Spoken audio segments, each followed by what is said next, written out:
안녕하십니까. 존경하고 사랑하는 30만 3천여 도봉구민 여러분, 안병건 의장님과 선배 동료 의원 여러분, 오원석 구청장님과 1300여 공직자 여러분, 창 145동 출신 이호석 구의원입니다. 먼저 4호선 지하화 타당성의 재검토를 요청드립니다. 과거 서울시에서 20년 4월부터 21년 7월까지 4호선 창동 당고개역 구간에 지하화 추진 용역이 진행된 바 있습니다. 그러나 해당 용역은 쌍문 창동 구간이 제외된 것으로 보이고 우리 도봉구의 경원선 1호선이 지하화되면서 생기는 철도벽을 토지로 환원했을 때의 상부 개발 이익과 GTX-C 노선 지하화에 대한 유동인구 증가 검토가 이루어지지 않은 것으로 보입니다. 최근 6월 국회에 도시철도 지하화 및 도시철도 부지 통합개발에 관한 특별법안이 발의되었습니다. 9월에는 우리 도봉구를 비롯한 서울 7개 자치구가 경원선 지하화 추진협의회를 출범하였습니다. 철도의 지하화가 꾸준히 대두되는 만큼 GTX-C 지하화 연계 사업으로 예상되는 1호선 경원선 지하화 이후 4호선 지하화를 목표로 타당성 재검토가 필요한 시점입니다. 사업 진행에 근간이 되는 타당성 조사 재검토가 이루어진다면 이전의 지하화 추진 용역보다 BC가 더 높게 사업 진행의 근거는 더 크게 책정될 것으로 예상됩니다. 1, 4호선 지하화는 창동 주민들이 통곡의 벽이라고 부르는 철도벽의 제거와 연결되는 부지 개발을 통해 창 4호동 간의 이동성 증가와 편의시설 증가를 통한 도시 활성화와 교통 편의성 확대가 예상됩니다. 생동감 넘치는 교통 중심지로 거듭날 도봉구의 인프라 확충을 위해 청사진을 그릴 수 있기를 희망합니다. 본 의원의 주장과 예상은 과거 지하화 추진 용역에 대한 자료 전문이 도봉구에서 확인이 불가능하여 추측이 일부 포함된 내용입니다. 그래서 진행되었던 용역 내용의 근거 자료와 계산식을 보면 확실한 점검이 가능합니다. 따라서 서울시의 이전 용역에 대한 전문 공개와 4호선 쌍문 당고개 구간의 지하화 추진 용역 타당성 조사의 재검토를 요청드립니다. 두 번째는 반복되는 공공시설 부실공사에 대한 손해배상 청구를 통한 강경한 대응으로 관내 공공시설 공사에 대한 경각심을 높이고 부실공사 발생 가능성을 낮추어 불필요한 예산 사용을 억제하는 방법에 대한 질문입니다. 해당 자료는 올해 창 1동 주민센터에서 지속되는 누수에 대한 사진과 영상입니다.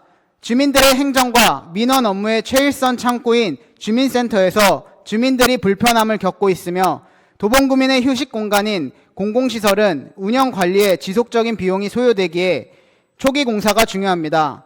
20년 9월 공사를 착공하여 22년 4월에 개관한 창 1동 주민센터와 21년 10월 공사 착수하여 올해 6월에 개관한 쌍문체육종합센터는 개관하고 몇 개월이 채 지나지 않은 시점부터 현재까지 누수가 지속적으로 발생하고 있습니다. 행정사무감사와 구정질문을 통해 선배 동료 의원들께서도 지적이 이어져 왔지만 부서에서는 업체에 대한 부실 벌점 부과와 영업 정지에 대한 행정처분 검토에 대한 답변 이후로 이루어진 조치는 없습니다. 도봉구 부실공사 방지조례 제10조에 따르면 그 외에 감사 및 조사 결과 부실공사의 우려가 있다고 판단되면 부실 측정을 해야 합니다. 그리고 건설산업기본법 시행령 별표 4에서 방수의 경우 건설공사의 하자 담보 책임 기간을 3년으로 규정하고 있습니다. 하지만 시급성으로 인해 우리 구의 예산이 계속 투입되어 보수를 진행하고 있습니다. 창 1동 주민센터는 4개월 내로 하자 담보 책임 기간이 종료됩니다. 이에 본 의원은 더 이상 묵과할 수 없어 손해배상 청구를 통해 강경하게 대응할 것을 적극적으로 건의드리고자 합니다. 손해배상 청구 소송의 제기 전과 후 7년을 비교 분석하여 부실공사 발생 가능성이 현저히 줄어들 것으로 예상되기 때문입니다. 작년 11월 서울시에서는 서울형 건설혁신 대책을 발표하고 올해는 서울특별시 공사계약 특수조건의 재시공을 강행 규정으로 개정하였습니다. 손해배상 청구 소송이 라는 대응을 통하여 건설업자에게는 하자 담보 책임이 있음을 우리에게는 주민들이 안전하고 편리한 공공시설을 이용할 수 있도록 책임을 물어야 할 책임감이 있음을 다시금 일깨워주는 기회가 되기를 바라며 부실공사 건설업자를 상대로 손해배상 청구하는 법률 검토를 포함한 방안에 대한 답변을 요청드립니다.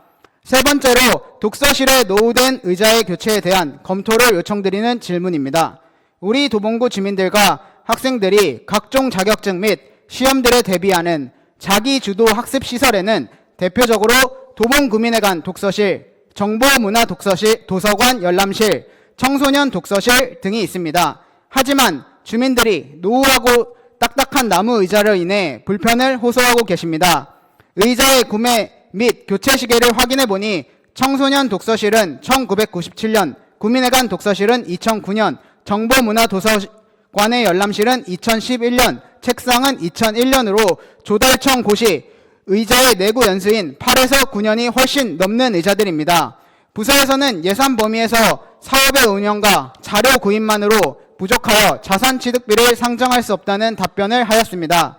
주민들의 의견을 직접 취합한 결과 독서실은 하루 5시간 이상 장기간 이용하는 시설로 의자 및 책상 등에 대한 불만으로 근처 스터디 카페에 가거나 집에서 자기 주도 학습을 하게 되는 불편함을 호소하셨습니다.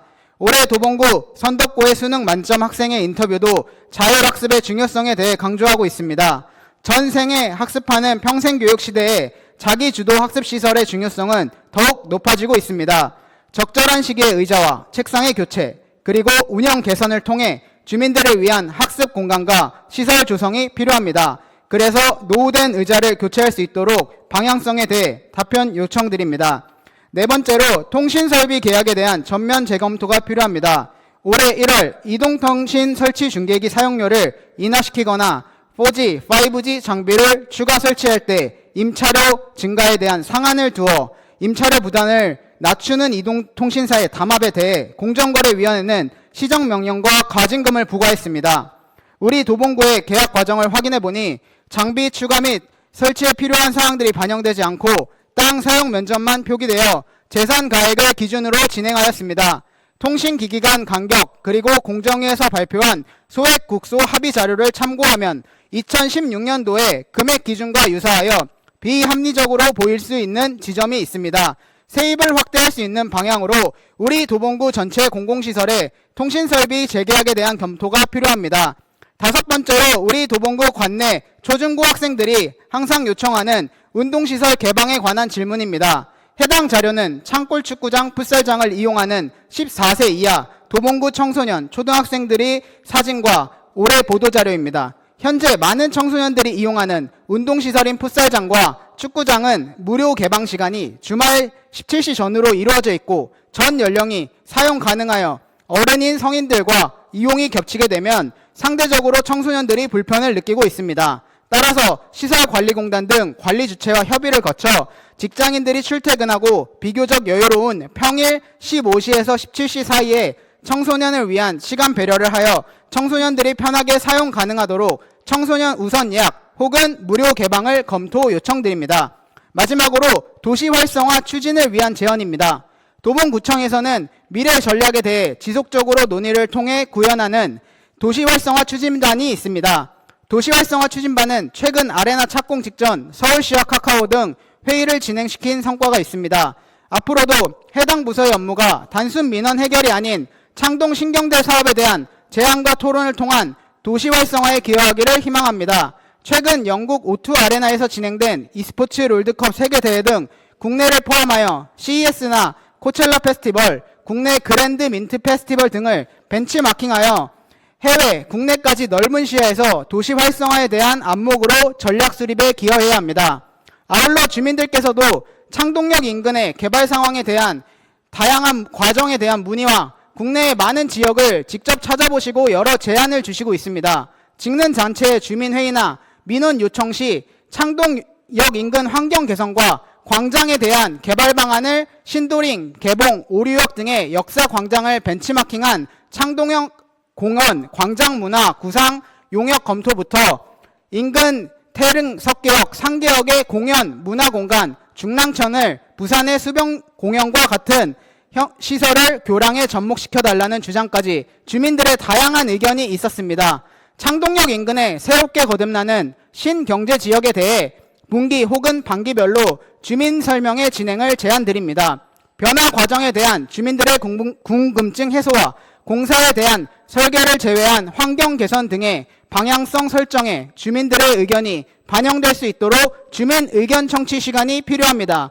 도봉구 발전에 주민 참여와 다양한 의견도 포함될 수 있도록 민자역사, GTX-C 노선, 아레나 등 현재 공사 진행 상황에 대한 공유와 하나로마트 개발 계획 등 추후 방향성에 대해 지속적으로 주민들과 논의해 주시기를 바랍니다. 경청해 주셔서 감사합니다.